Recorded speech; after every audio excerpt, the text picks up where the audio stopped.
El tema que ha traído Nicolás es teoría exopolítica, 3 casos que demuestran la presencia alienígena, que no es poca cosa. Nicolás, lo recibimos con un aplauso, por favor. Muy buenas tardes. Ok, bueno, bastante ambicioso el título de la presentación que quiero hacer. Y omití deliberadamente un adjetivo. En realidad es una demostración formal, no es una demostración empírica. No existe nadie en este mundo que haya sido capaz de demostrar la presencia alienígena en la Tierra con pruebas empíricas, experimentales. En el ámbito de las ciencias, una prueba es algo que permite demostrar una hipótesis y que lo hace de tal forma que todo quien quiera someter a experimentación esta prueba puede hacerlo y conseguir los mismos resultados. Es decir, que no hay espacio para subjetividades, tiene que ser el resultado siempre objetivo, todos deben llegar al mismo resultado. Lo que ocurre, por ejemplo, en matemáticas. Si digo que 3 por 3 es 9, esa es una operación válida para todo aquel que haga la operación correcta. Esa es una prueba formal. En el ámbito de lo empírico es difícil porque hasta ahora tenemos muchas sospechas, muchos indicios de que los ovnis están asociados a presencia alienígena, pero no existe efectivamente una prueba empírica definitiva. Eso hay que dejarlo muy claro porque rondan en todos los ambientes ufológicos muchos discursos que hablan muy abiertamente de la presencia extraterrestre, de los alienígenas en la Tierra, etc. Yo soy un convencido de que es así. De hecho, todo participante del movimiento exopolítico internacional necesariamente es alguien que cree que hay presencia de alienígenas en la Tierra. Pero nos basamos en sospechas, nos basamos en indicios, nos basamos en especulaciones, aunque van a ver ustedes que algunas de ellas son absolutamente sensatas y razonables. En suma, lo que quiero presentar es un razonamiento ufológico. Y los elementos que quiero presentar son los siguientes. Primero, los elementos primarios o básicos de la ufología. Solamente para generar una suerte de lenguaje común para algunas ideas que voy presentando en adelante. Perfecto. Muchas gracias, Mario. Luego, elementos secundarios de la ufología, que son algunos que lamentablemente todavía no logran cobrar la fuerza que quisiéramos para convertir la ufología en ciencia. Esa es otra de las grandes discusiones que ha impedido que la ufología entre al ámbito académico. Aún la ufología, aunque lleva el término griego logía, que quiere decir ciencia o estudio científico, no es una ciencia. Eso hay que admitirlo también, es una paraciencia. Es una ciencia que está en rumbo a convertirse en algo así como la antropología o la física o la biología. En tercer punto, algunos casos interesantes. No solamente interesantes, sino que además fundamentales para comprender la teoría exopolítica. Además, paleoastronáutica, otro de los tópicos que nos permite fundamentar la teoría exopolítica. Paleoastronáutica, es decir, astronautas antiguos. Todos estos elementos los voy a sobrevolar muy sinópticamente porque no cuento con demasiado tiempo, tenemos solamente 1 hora para esto. Y finalmente, 3 casos que son realmente descollantes y son sumamente relevantes porque ofrecen una evidencia realmente desconcertante, pero además son sospechosamente muy desconocidos. ¿Cuántos de ustedes conocen el caso Roswell o han escuchado hablar del caso Roswell? Levanten la mano, por favor, los que han escuchado hablar de esto. ¿Quiénes han escuchado hablar del caso Kumburgas? Bueno, les diré que el caso Kumburgas es 10 veces más interesante que el caso Roswell. Y no voy a tener que remitirme a testimonios de terceras personas para hablar de esto, sino que les voy a mostrar fotografías, fotogramas, y los puedo remitir incluso a videos que están disponibles en la web para que vean por qué es más interesante que Roswell. Lo cual hace muy sospechoso el hecho de que sea tan desconocido. Algunos elementos primarios de la ufología son los siguientes. ¿Dónde está Fernando? ¿Por ahí? ¿No? Fernando Correa, uno de los expositores, ha dicho varios días en la radio, en Alternativa Extraterrestre, que quienes hoy día tratan de ignorantes, fantasiosos, alucinados, a quienes estamos interesados en el problema OVNI y la posibilidad de presencia alienígena, y nos tratan de ignorantes, se ríen, se burlan, ridiculizan esta causa, van a ser, según Correa, justamente los que mañana van a ser unos ignorantes. Me parece que es muy caballero de parte de Correa, porque en realidad eso está ocurriendo hoy día. Negar el fenómeno OVNI tal cual. Simplemente el fenómeno ovni es de absoluta ignorancia.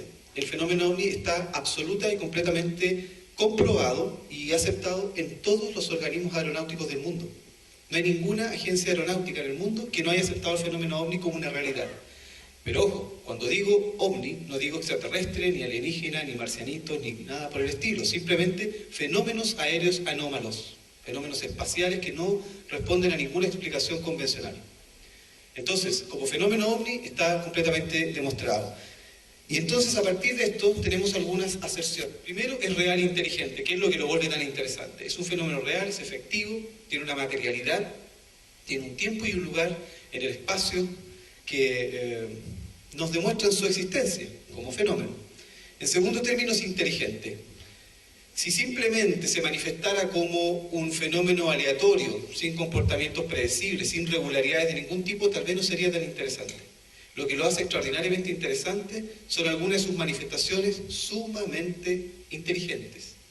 Movimientos que hacen pensar, inevitablemente, aunque no queramos especular, aunque no queramos evitar en cierta medida la conjetura, y aunque queramos ser muy escépticos, inevitablemente llegamos a la conclusión de que detrás de esto parece haber una inteligencia comandando estos objetos. Y esto que estoy diciendo, no me estoy basando primeramente en testimonios civiles, sino en testimonios militares, en testigos, por ejemplo, del ámbito del radarismo, es decir, de aquellos que controlan el radar.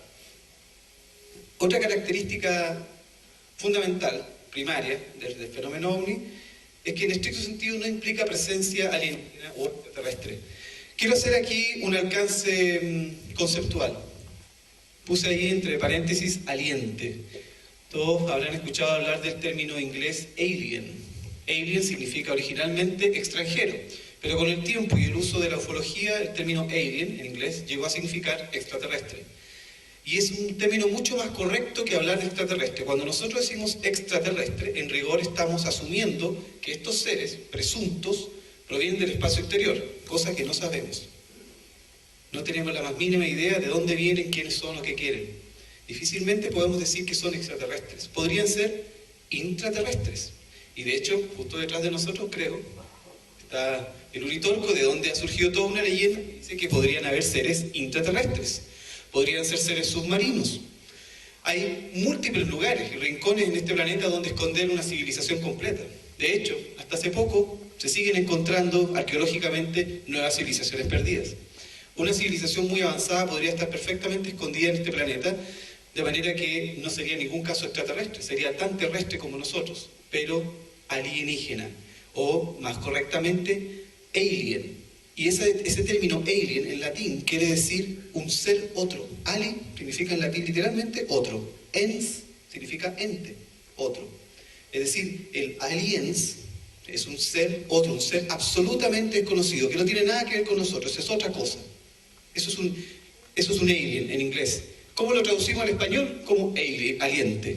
Alien, aliente. Es exactamente lo mismo. Por lo tanto, es un término más correcto porque no estamos diciendo nada de este ser. Simplemente es una incógnita.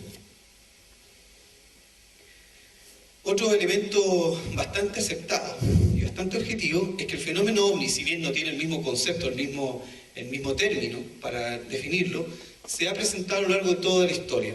No hay prácticamente ninguna cultura que no haya de alguna manera sindicado objetos o fenómenos aéreos desconocidos o inexplicables, en todas las culturas, sin salvar ninguna. Todas han reconocido objetos voladores no identificados, dándole distintos nombres, atribuyéndoles distinta naturaleza.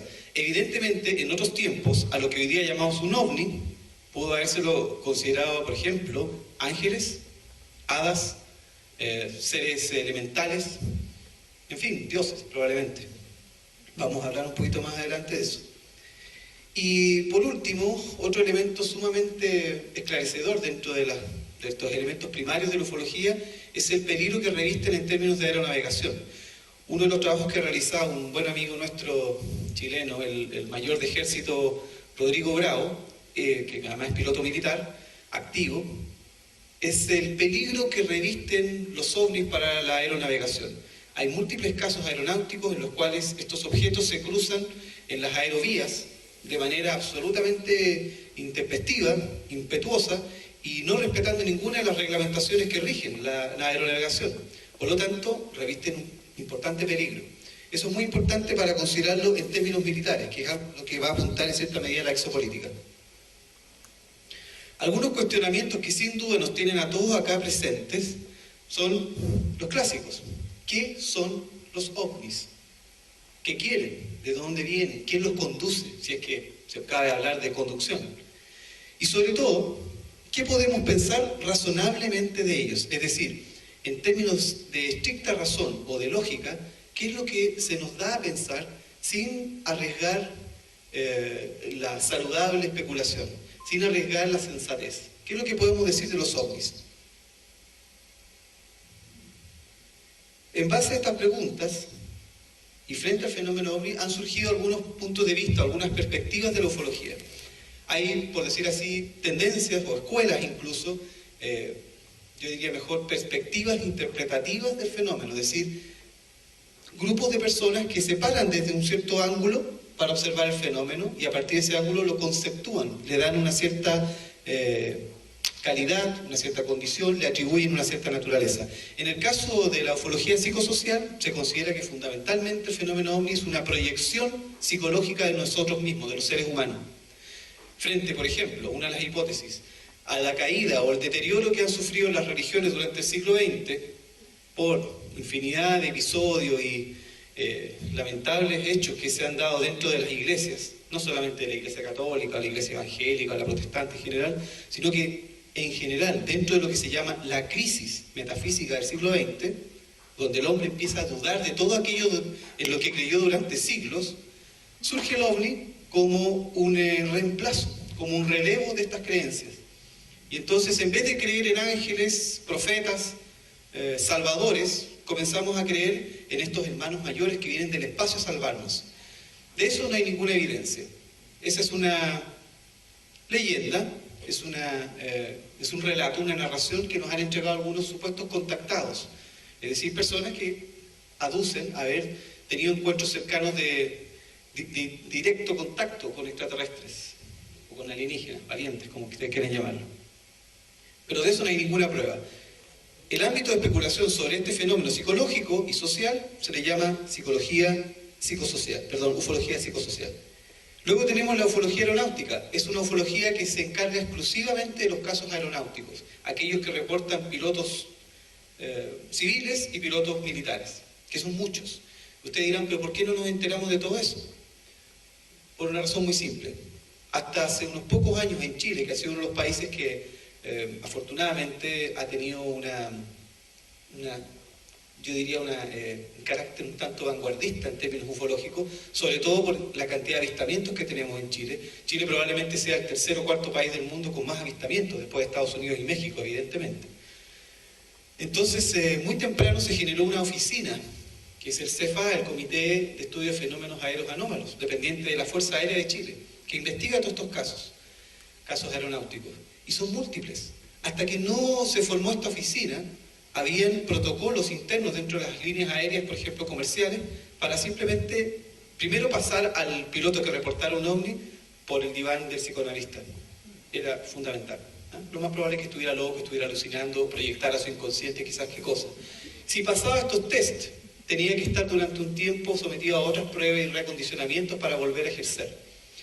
Dentro del ámbito militar es aún más complicada la cosa y sigue siendo riesgoso en términos profesionales para los pilotos denunciar avistamientos. Por eso es que hay una renuencia, por eso es que son muy reticentes los pilotos a hablar al respecto, porque arriesgan simplemente su trabajo. Y el momento de decidir prácticamente qué es lo que hago, entre guardar testimonio para mí o contarlo y arriesgar que me despidan, ¿qué creen ustedes que es lo que deciden? Pero bueno, la ufología aeronáutica trabaja en ese ámbito. Tenemos la ufología especulativa, que se encarga fundamentalmente de conjeturar acerca de la naturaleza de los ovnis.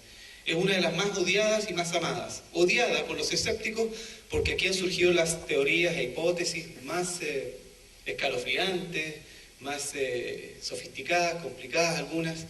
Algunas son irrisorias por lo infantiles que puedan ser, porque resultan ser muy antropomórficas, es decir, son conjeturas que parecen sacadas de la ciencia ficción, que parece que realmente fueran inventadas. Alguien se sienta y fantasea con esta naturaleza ovni y entonces construye toda una fantasmagoría de lo que se trata.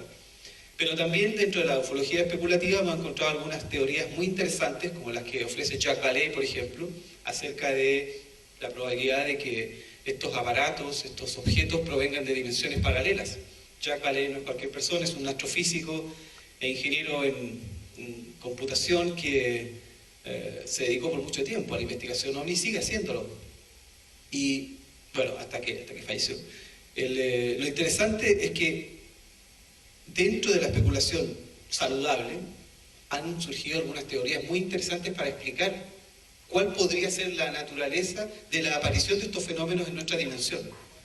Todo esto todavía no ofrece ninguna evidencia, lamentablemente. Luego tenemos la ufología militar, muy parecida a la ufología aeronáutica, con la única distinción de que, y con mucho sentido, se considera el ovni como un invasor del espacio soberano. Desde el punto de vista militar, yo voy a hacer un paréntesis. Trabajo dentro de un movimiento exopolítico, es decir, lo que nos interesa es presionar a los gobiernos para que desclasifiquen la información que tienen o que suponemos que tienen sobre presencia alienígena. Y entonces nuestro trabajo es forzarlos a que hablen al respecto. Y nuestro blanco principal son los militares, justamente, que son quienes parecen esconder esta información. Podría decirse que en cierta forma son el enemigo del movimiento exopolítico, pero al mismo tiempo nos parece sumamente sensato lo que hacen. Ellos están encargados de custodiar el espacio soberano, terrestre y aéreo de nuestros países, en Argentina, en Chile, en Estados Unidos, en todo el mundo. Para eso existen las Fuerzas Armadas. Y si un invasor ingresa al espacio soberano, es una amenaza, puesto que los ovnis no se identifican, no piden permiso para usar vías aéreas, aterrizan en cualquier parte, dejan huellas y bueno, y una serie de fenomenologías que espero poder sintetizar más adelante. Entonces, la ufología militar tiene mucho sentido y en cierta medida está justificado su encubrimiento.